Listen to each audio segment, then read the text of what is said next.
Now back to the story of Little Wolf, the chief that shot the other Indian at the card game. Back to the book. One day I saw the old man Little Wolf at the camp. This is years later. I said to my wife, I see Little Wolf. He's my relative.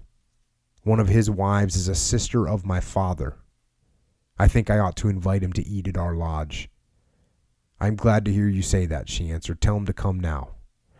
Right away, she began to prepare bread and meat and coffee. When I brought Little Wolf around, I found he was partly drunk. He fumbled the food, and he sat and ate.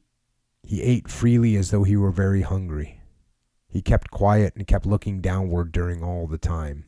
When he was done eating, I told him of my sympathy with him in his great trouble. He then told me all about the affair.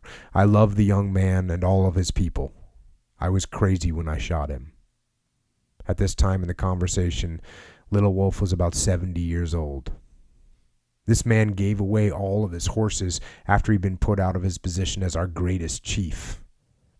After that, all of his traveling was done afoot. Sometimes he went alone, sometimes one or both of his wives accompanied him. They took along whatever packs they could carry, and they slept in temporary shelters or with no shelter. He went at times to visit the Crows. He visited also the Arapahoes in Wyoming, walking 200 miles or more back and again. He died in 1904 at the age of 83 years. His wives and close friends stood his body upright on a high hill overlooking the Rosebud Valley, where many Cheyennes had their reservation homes. A great heap of stones was built to enclose him, thus standing upright. 24 years later, his bones were brought to the agency cemetery and put into a grave there.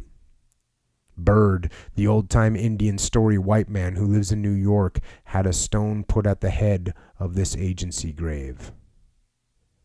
Even the nearest relatives of famished elk never kept bad hearts against Little Wolf. At different times I have heard talk of him from Bald Eagle, a brother of the young man killed. Bald Eagle said, Little Wolf did not kill my brother.